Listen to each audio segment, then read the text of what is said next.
아멘. 우리 성경 분독합니다. 오늘 말씀 민수기 6장입니다. 민수기 6장 우리 9절부터 12절까지 말씀 합독하시겠습니다. 민수기 6장 9절부터 12절입니다.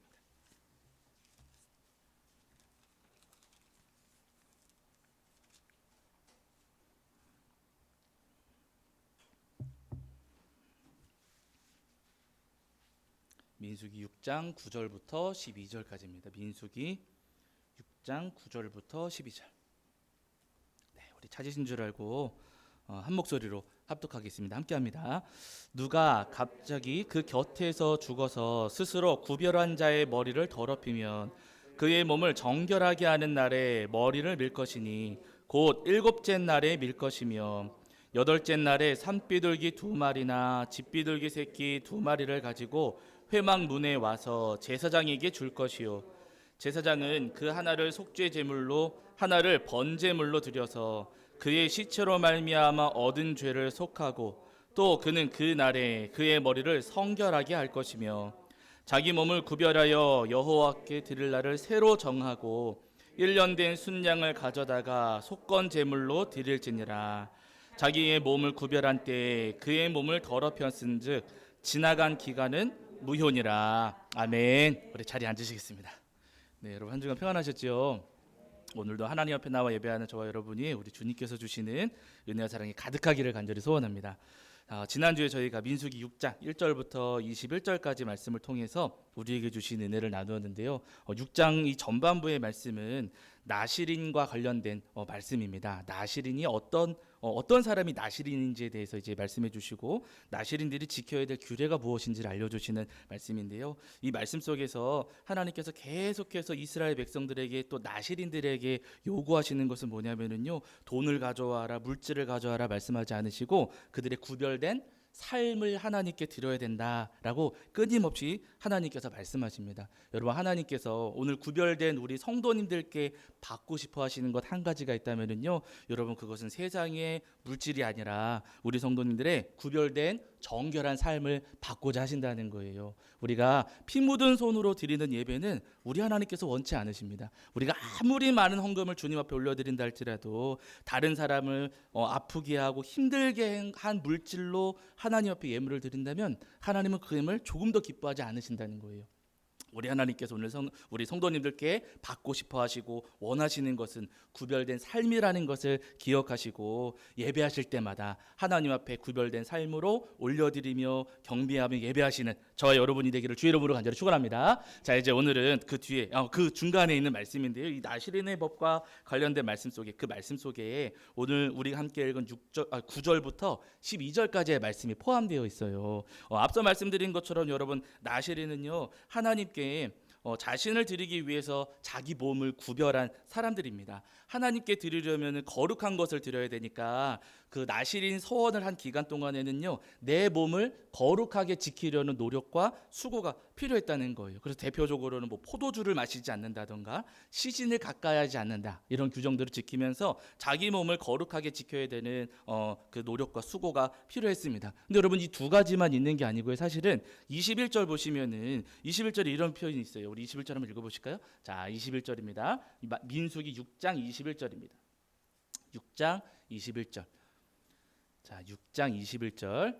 민수기 6장 21절입니다. 읽겠습니다. 시작. 이는 곧 서원한 나실인이 자기의 몸을 구별한 일로 말미암아 여호와께 헌물을 드림과 행할 법이며 이 외에도 힘이 미치는 대로 하려니와 그가 서원한 대로 자기의 몸을 구별하는 법을 따라 할 것이니라. 아멘. 거기 21절 후반절에 보시면은요, 이 외에도 힘이 미치는 대로 하려니와 라고 하셨어요. 여기 힘이 미치는 대로 하라는 것은 헌금 많이 해요, 여러분, 그 말씀이 아니고요.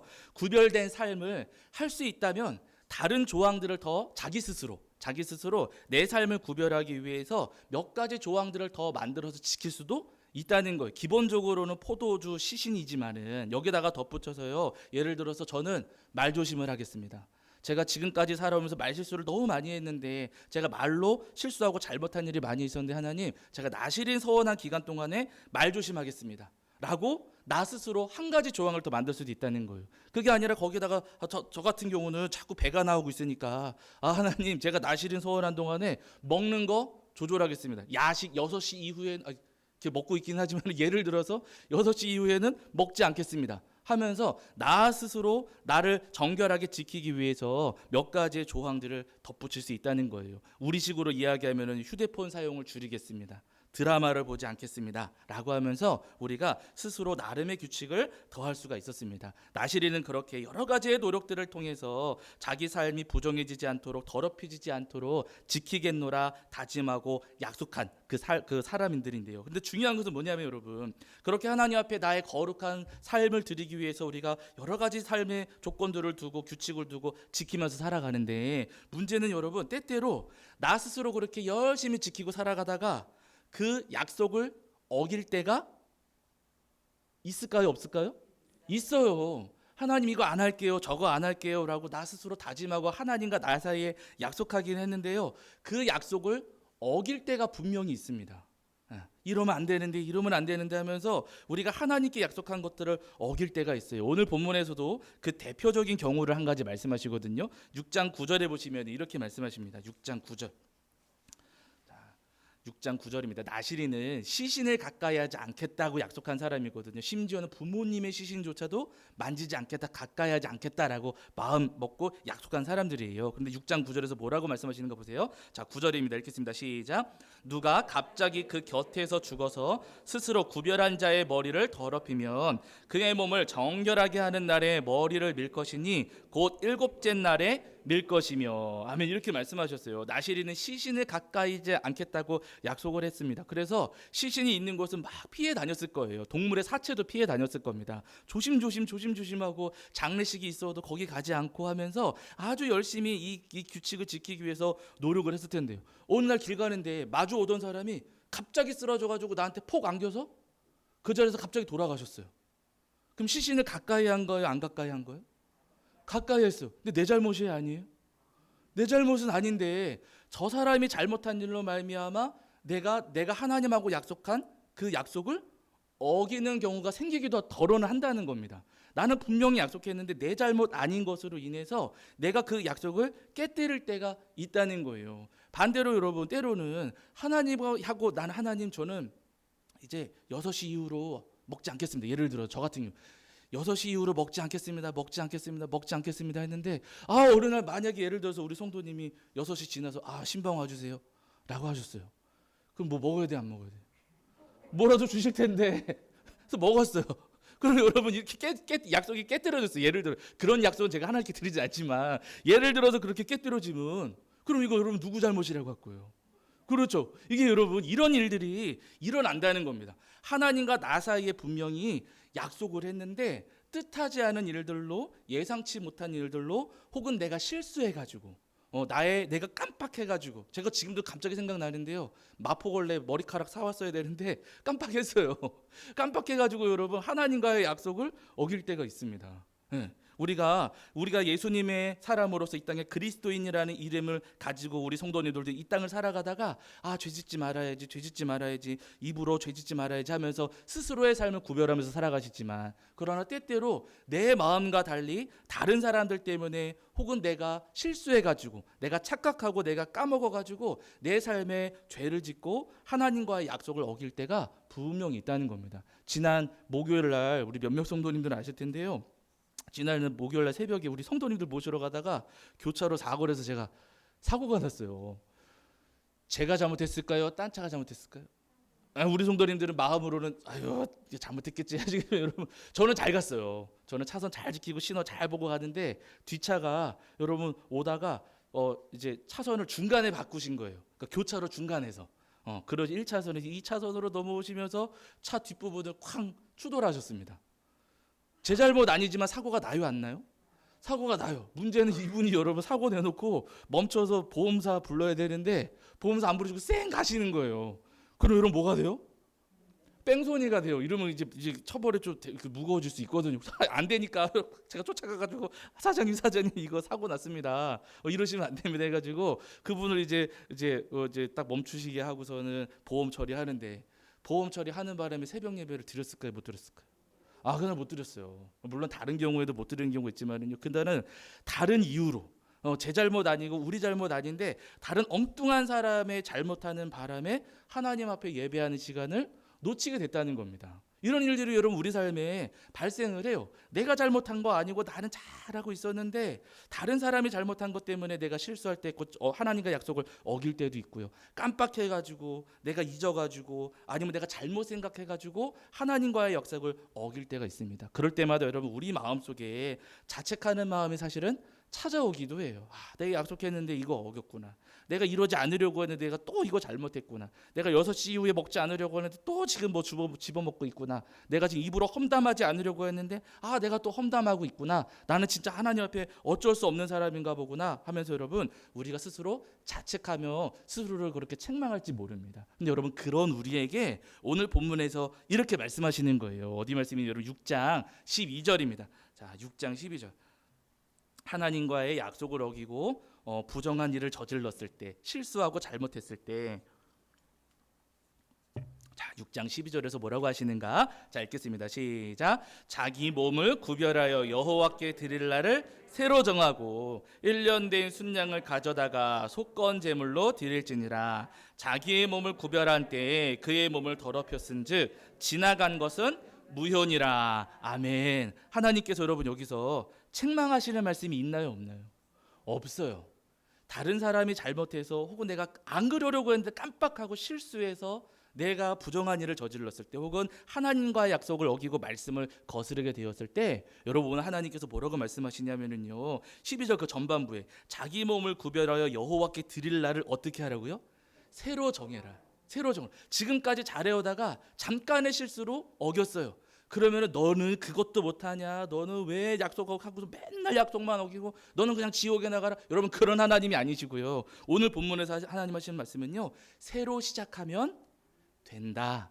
다시 시작하면 된다. 나시린 소원 지금 몇 달 지켜오다가 오늘 어겨가지고 그 약속을 어기게 됐다면 그래 괜찮다. 오늘부터 1일이다.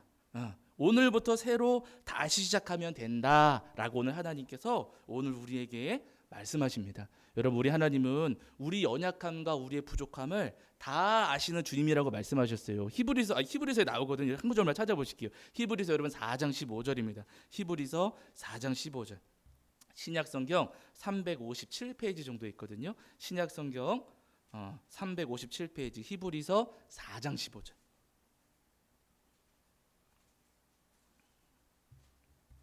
히브리서 4장 15절입니다. 4장 15절. 히브리서 4장 15절입니다. 자, 우리 찾으신 줄알고 읽겠습니다. 함께합니다. 시작. 우리에게 있는 대제사장은 우리의 연약함을 동정하지 못하실 리가 아니요 모든 일에 우리와 똑같이 시험을 받으신 이로되 죄는 없으시니라. 아멘. 이렇게 말씀하세요. 우리 예수님은 대제사장 예수님이시잖아요. 우리의 연약함을 동정하지 못하실 리가 아니다라고 분명히 말씀하셨어요. 다시 이야기하면 우리의 연약함을 동정하시는 주님이시라는 거예요. 예수님께서도 이 땅에 사람의 몸을 입고 내려오셨잖아요. 사람들이 받는 유혹을 우리 예수님도 너무나도 잘 알고 계시고요. 사람들이 겪는 어떤 예상치 못한 일들, 나는 잘 가려고 하다가 다른 사람의 잘못으로 인해서 사고가 일어나는 그런 경우들을 우리 예수님도 너무나도 잘 알고 계시다는 겁니다. 그래서 우리의 연약함을 우리 예수님은 동정하신다. 안타까워하시고 긍휼히 여기신다라고 하십니다. 여러분 우리가 예수님은 우리 성도님들이 실수하고 잘못했을 때 그 실수와 잘못에 대해서 동정하시며 긍휼히 여기시는 주님이시라는 사실을 기억하시는 저와 여러분이 되기를 주의 이름으로 간절히 축원합니다. 그러면서 여러분 우리 예수님 우리의 연약함을 동정하시면서 우리가 실수하고 잘못했을 때 다시 한번 시작하자. 우리의 손을 꼭 잡아주시면서 우리는 넘어지고 쓰러졌을지라도 다시 우리 손을 잡아 일으켜 주시면서 다시 새롭게 걸음을 걸어가 보자. 다시 믿음의 길을 한번 다시 시작해 보자 라고 하시면서 우리를 붙잡아 주시는 주님이십니다. 바라는 여러분 때때로 우리 성도님들이 실수하여 넘어지고 쓰러졌을 때라도 우리를 붙잡아 주시는 예수님이 그 손을 굳게 붙잡으시고 주님과 함께 다시 믿음의 길을 걸어가시는 저와 여러분이 되기를 주의 이름으로 간절히 축원합니다. 우리 성도님들이 이스라엘 백성들 포로지에서 돌아왔던 바벨론 포로지에서 돌아왔던 이스라엘 백성들을 기억하실 텐데요. 이스라엘 백성들이 끌려갔다가 이제 70년 만에 돌아오게 되거든요. 근데 70년 만에 돌아온 이스라엘 백성들이 가장 먼저 했던 일이 성전을 다시 짓는 일이었어요. 성전이 무너져 버렸기 때문에 성전 짓는 일을 가장 먼저 시작을 했습니다. 근데 그때 참 감사했던 것은 그 당시에 나라가 이제는 페르시아 제국으로 넘어갔던 시대였거든요. 근데 페르시아의 왕이었던 고레스가 이스라엘 백성들, 유대 백성들이 성전 짓는 일을 반대하지 않았어요. 오히려 재정을 대주면서 성전 지으라고 도와주기까지 했습니다. 그래가지고 돌아온 이스라엘 백성들, 돌아온 유대인들이 아주 순조롭게 성전 재건하는 일을 착착착 진행을 했거든요. 근데 그러다가 어느 날 갑자기 문제가 생겼어요. 그 땅에 이제 이스라엘 백성들은 돌아왔는데 돌아오기 전에 그 땅에 70년 동안 살았던 사람들이 있었어요. 이 사람들 어떤 사람들이냐면은 70년 전에 약해가지고 끌려가지 못한 사람들입니다. 끌고 가면은 중간에 죽을까봐. 그리고 끌고 가봐야 약하니까 거기서 종으로 부려먹기도 어렵고 하니까 그냥 남겨놓고 간 사람들이 있었거든요. 거기다가 이 사람들을 남겨놓았고 그리고 그 땅에다가는 다른 이방 사람들을 강제로 이주시켜가지고 일부러 피가 섞이게 만들었어요. 그러면은 우리 땅을 되찾아야 된다 이런 공동체 의식이 생기기가 어렵거든요. 그래서 일부러 이방인들을 이주시켜서 피가 섞이게 만들었습니다. 그렇게 70년 세월을 살아온 사람들이 그 땅에 머물러 있었고 거기에 70년 만에 포로 귀환한 이스라엘 백성들이 성전을 짓는 거예요. 근데 이 땅에 머물러 있었던 피가 섞였지만 이 땅에 머물러 있었던 이 사람들이 성전 짓는 모습을 보면서 우리도 성전 같이 짓고 싶다 하는 마음이 생겼습니다. 우리 부모님 세대로부터 할머니 할아버지로부터 이스라엘 이 땅에 있었던 예루살렘 성전에 대한 이야기를 여러 번 들었었는데 우리도 그 성전 지을 때 같이 하고 싶다라는 마음이 있었어요. 그래서 이스라엘 백성들 유대인들을 찾아와가지고 우리도 돕고 싶습니다. 우리도 함께하게 해주세요 라고 이야기했는데 그때 지도자였던 수룹바벨이 그 요청을 거절했습니다. 여러분들은 부정한 사람들이기 때문에 성전 짓는데 손을 보탤 수 없습니다 라고 거절했어요. 거절당하면 마음이 어때요? 거절당하면 화나지요. 화딱진다고 뿔이 이만큼 난 겁니다. 그래가지고 여러분 그 땅에 살고 있던 사람들이 그 뒤로 어떻게 하냐면요 성전 짓는 일을 방해하기 시작해요. 얼마나 열심히 방해하는지 막 정치인들에게 뇌물 가져다 바치면서 이 성전 지으면 안 됩니다. 저 사람들은 이스라엘 백성들은 예전부터 반역하는 민족이어가지고 성전 짓고서 페르시아에 반역할 겁니다. 엄한 이야기를 하면서 성전 재건하는 노력들을 방해했습니다. 결국에는 성전을 짓다가 중간에 멈추게 됐어요. 누구 잘못돼요? 내 잘못입니까? 남의 잘못입니까? 남의 잘못이 방해하는 사람들 때문에 하나님께서 주신 사명을 감당하지 못하고 중간에 딱 멈춰서게 된 겁니다. 근데 그 세월이 여러분 무려 16년이 됐어요. 멈춰선 것까지는 이해가 됐는데 무려 16년 동안이나 성전 공사를 중단하고 있었던 겁니다. 16년 지났을 때 하나님께서 2명의 예언자를 세우셔가지고 성전 공사를 중단하고 있는 이스라엘 백성들에게 말씀을 주셨거든요. 그 예언자들이 스가랴와 학개입니다. 스가랴는 젊은 예언자였고요. 학개는 할아버지 예언자였어요. 연세가 높으셨습니다. 근데 하나님께서 그 중에 학개를 통해서 뭐라고 말씀하시는가? 16년 동안이나 멈춰서 있던 다른 사람들의 방해 때문에 16년 동안이나 멈춰서 있던 유대인들에게 하나님 뭐라고 말씀하시는가? 자, 여러분 학개 1장 8절입니다. 학개 1장 8절. 구약 성경 제가 가진 성경으로는 1310페이지 정도 있습니다.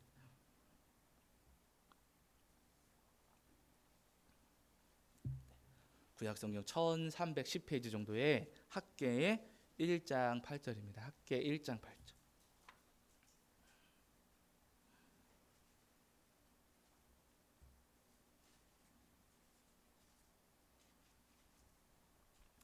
구약성경 1310페이지 정도의 학개 1장 8절. 자, 학개 1장 8절입니다. 우리 찾으신 줄 알고 읽겠습니다. 함께합니다. 시작. 너희는 산에 올라가서 나무를 가져다가 성전을 건축하라. 그리하면 내가 그것으로 말미암아 기뻐하고 또 영광을 얻으리라. 여호와가 말하였느니라. 아멘. 하나님께서 16년 동안 멈춰있던 유대인들에게 뭐라고 말씀하시는가? 너네 다시 시작해라. 이제라도 늦지 않았으니 이제라도 다시 시작해라. 지금이라도 다시 시작하면 된다라고 하나님께서 유대인들에게 말씀해 주셨습니다. 그래서 이 말씀을 받고 나서 이스라엘 백성들 유대인들 돌아온 유대인들이 정신이 번쩍 들어가지고요. 다시 정신 차리고서 성전 공사를 시작합니다. 그래가지고 4년 6개월 만에 16년 동안 멈춰 있다가 무려 4년 6개월 만에 이스라엘 백성들이 다시 두 번째 성전을 지어서 하나님 앞에 올려드리게 되는 거예요. 여러분, 멈춰있던 이스라엘 백성들에게, 다른 이유로 인해서 멈춰있던 이스라엘 백성들에게 하나님 말씀하시기를 다시 시작하면 된다.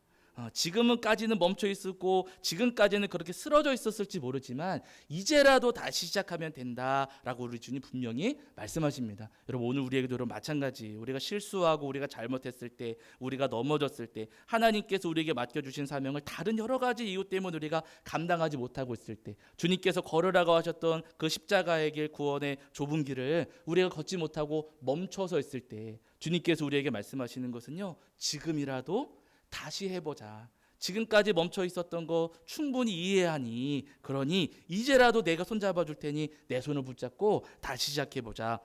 우리 주님 우리에게 분명히 말씀하십니다. 여러분, 우리 손을 붙잡아 주시고 다시 힘 주셔서 걷게 하시는 우리 주님을 의지하셔서 우리 성도님들도 때때로 넘어지고 쓰러졌을 때라도 다시 주님과 함께 믿음의 길을 걸으시고 이 사명을 감당하시는 저와 여러분이 되기를 주의 이름으로 간절히 축원합니다. 여러분, 신약 성경에도 보시면 베드로 기억을 하시잖아요. 베드로는 예수님을 3번이나 부인을 했습니다. 무서웠거든요. 예수님 안다 그러면 나도 붙잡혀가서 저렇게 고생하고 나도 죽을지도 모른다라고 하는 두려움이 있어가지고 수제자라고 했던 베드로조차도 예수님을 무려 3번이나 부인했습니다.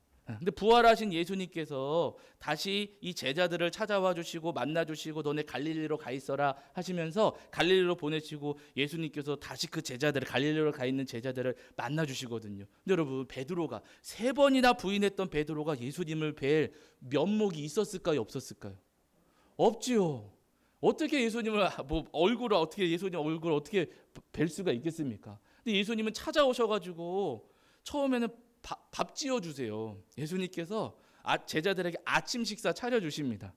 먹고 힘내라고 하시는 거지요. 그렇게 예수님 모른다고 부인하고 도망갔던 제자들이지만 예수님은 제자들에게 밥 차려주시면서 먹고 힘내라고 해주시는 거예요. 그 식사를 마친 다음에 베드로를 다시 부르셔가지고 3번 물으시잖아요. 내가 나를 사랑하느냐라고 예수님께서 3번이나 베드로에게 물으십니다. 너 나 배신했지? 너 나 모른다고 했지? 그렇게 예수님 따지시는 게 아니고요. 너 나 사랑하잖아. 너 나 사랑하지? 라고 예수님은 3번이나 물어주세요. 이거는요, 여러분, 예수님께서 베드로에게 지금 다시 기회를 주시는 겁니다. 부인했던 제자였고 너무 무서워가지고 실수로 부인했던 그 제자였지만 예수님은 그 실수를 탓하지 않으시고요, 다시 기회 주시고 다시 믿음의 길을, 또 복음의 사명을 감당하라고 말씀하시는 주님이셨어요. 여러분, 우리도 주님께서 실수할 때마다 다시 분명히 우리 손을 붙잡아 주십니다. 약속한 것을 어겼을 때, 약속 어겼으니까 너는 당장 지옥에나 떨어져라, 여러분, 그러시는 주님이 아니시고요, 어길 수밖에 없었던 우리의 그 연약함을 긍휼히 여겨주시고 우리 손을 잡아주시면서 다시 기회 주시는 주님이세요. 우리 성도님들이 마가 요한도 기억을 하실 텐데요, 이 마가 요한은 1차 전도, 바울 사도가 바나바와 함께 1차 전도 여정을 떠날 때 그 전도 여정에 같이 갔던 그런 사람이었습니다. 바나바의 조카였지요. 근데 잘 아시는 것처럼 이 마가가 버가에 갔을 때 뭐가 문제였는지는 정확히 모르지만은요, 삐쳐가지고 전도팀을 이제 이탈해서 집으로 돌아가 버렸어요. 학자들은 한 3가지 이야기를 이야기합니다. 3가지 이유를. 첫 번째는 여정이 너무 험해가지고, 마가는 부자집안 금수저 아들이었거든요. 그러니까 곱게 자란 사람이어가지고 험한 전도 여정을 감당하기 힘들어서 도망친 것이다. 첫 번째, 그렇게 하는 분들도 계시고, 어떤 분들은 유대인으로서, 마가가 유대인으로서 이방인들도 구원받을 수 있다라고 하는 부분을 용납하지 못해서, 이방인들에게 복음 전하는 것을 이해하지 못해가지고 그게 마음에 안 들어서 도망갔을 수도 있다. 2번째, 그렇게 이야기도 하시고요. 3번째 가능성은 뭐냐면은 그 전까지는 바나바, 자기 삼촌이었던 바나바가 이 전도팀의 대장이었거든요. 그런데 버가에 들어가면서부터, 그 구브로 섬을 떠나면서부터는 바울 사도가 전도팀의 대장이 돼요. 그러니까 내 삼촌이 둘째가 돼. 3명인데 그 중에 내 삼촌이 첫째였다가 둘째로 오는 거에 대해서 기분이 나빠가지고 돌아갔을 것이다. 이렇게들 이야기를 하십니다. 세 가지 가능성이 있지만 사실은 명확하게 뭐다라고 말하기는 어렵습니다. 근데 첫 번째는 아닐 것 같고요. 두 번째, 세 번째 가능성이 상당히 높거든요. 어쨌든 내 마음에 안 든다고 해서 이 마가는요, 전도팀을 떠나버린 사람이에요. 네. 근데 여러분, 마가가 혼자 배 타고 돌아왔을 것 같거든요. 걸어서 오진 않았을 거예요. 왜냐하면 큰 산맥이 있어서 그 산맥을 걸어오긴 너무너무 힘들어요. 산맥을 넘어올 거라면 그냥 전도팀 같이 가는 게 나아요. 그 길이 그 길이기 때문에. 그래서 아마 마가가 배 타고 혼자 돌아왔을 거거든요. 근데 혼자서 배 타고 돌아오는 마가의 마음이 여러분, 편안했을까요? 힘들었을까요? 힘들었겠죠. 예, 아무래도 내가 지금 우리 삼촌도 그냥 가시게 하고 거기다가 바울도 그냥 가게 하고 나 혼자 이렇게 도망쳐 돌아오면서 그 배에서 아마 마가 요한의 마음도 굉장히 힘들고 복잡했을 겁니다. 예, 그리고 그 돌아오는 마음에 후회가 있었을까요? 없었을까요?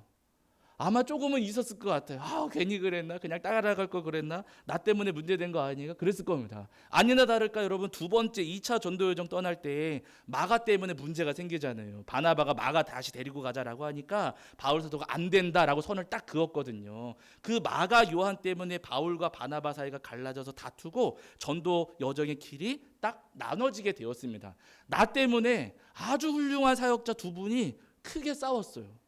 다른 이유도 아니고 누구 때문에요? 나 때문에. 그러면 그것을 보면서 마가 요한의 마음이 편안했겠습니까? 힘들었겠습니까?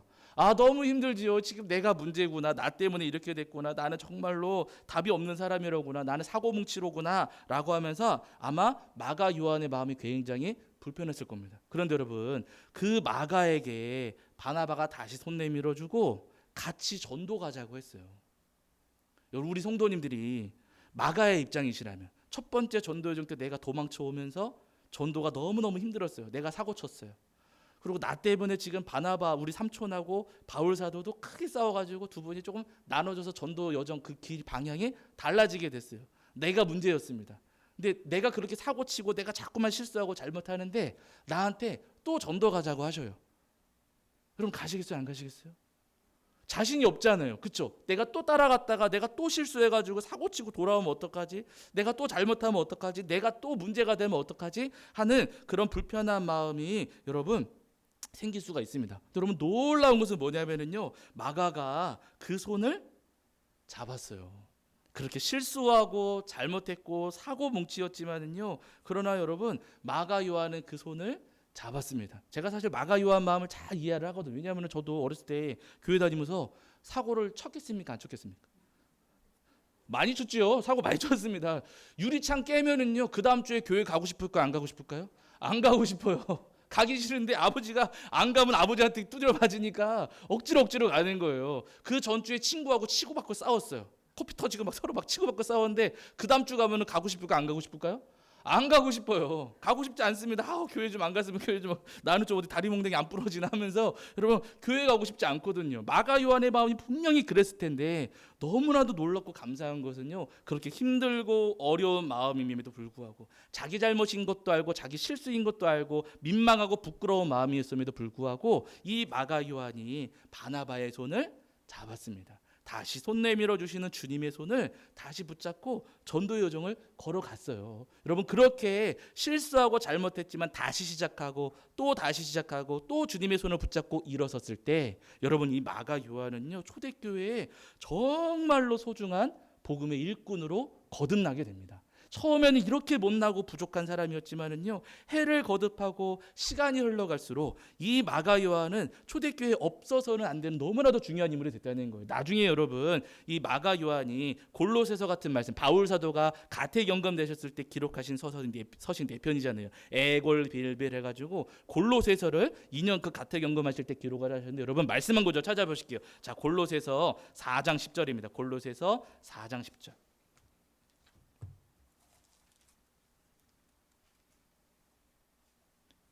골로새서 4장 10절. 제가 가진 성경으로는 신약 성경 328페이지 정도 있습니다. 328페이지 정도의 골로새서 4장 10절입니다.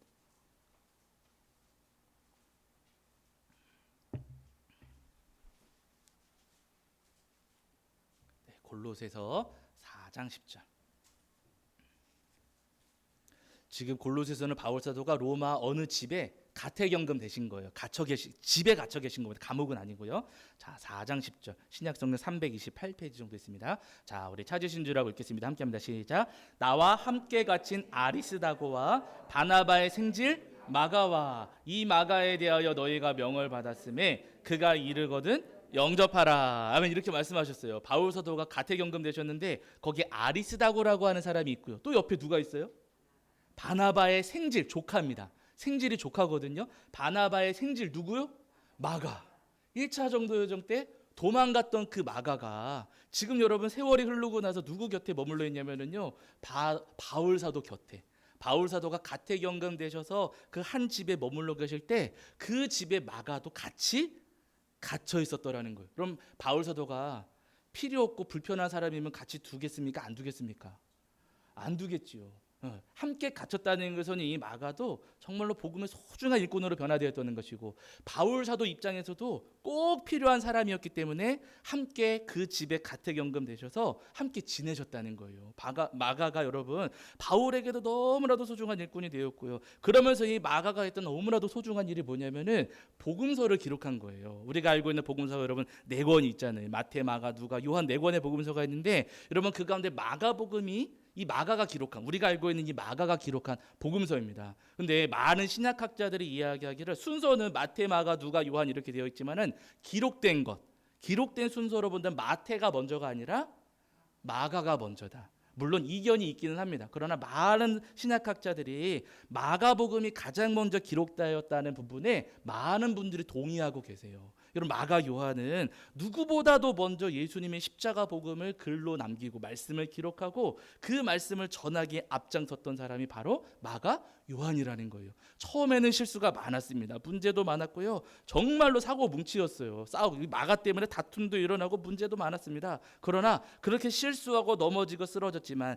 다시 주님 손을 붙잡고 일어서고, 실수할 때마다 다시 새롭게 시작하면서 주님을 의지하면서 믿음의 길을 걸었을 때 이 마가는 초대교회에 너무나도 소중하고 우리 예수님께도 너무나도 소중한 귀한 일꾼으로 성장할 수 있었다는 거예요. 여러분 오늘 우리도 마찬가지입니다. 우리도 늘 실수하고 늘 넘어지고 늘 잘못합니다. 하지 말아야지 하면서 우리도 잘못을 저지를 때가 분명히 있거든요. 그래서 주님 앞에 나올 때마다 면목이 없고 너무나도 창피할 수가 있어요. 그러나 여러분 우리 주님은 그럴 때마다 우리에게 다시 손 내밀어 주시고, 오늘부터 1일로 다시 시작하자, 오늘부터 내가 다시 도와줄 테니까 오늘부터 나하고 다시 믿음의 길을 걷자라고 우리에게 분명히 말씀하십니다. 우리가 그 손을 붙잡고, 우리 주님의 손을 붙잡고 믿음의 길을 걷는다면요, 우리도 마가 요한처럼 거듭나고 새로워지고 주님의 든든한 일꾼으로 성장할 수 있으리라 믿습니다. 바라는 여러분, 우리를 변화시켜 주시고 우리에게 든든한 믿음을 허락하실 우리 주님의 은혜를 소망하시면서 실수하여 넘어졌을 때라도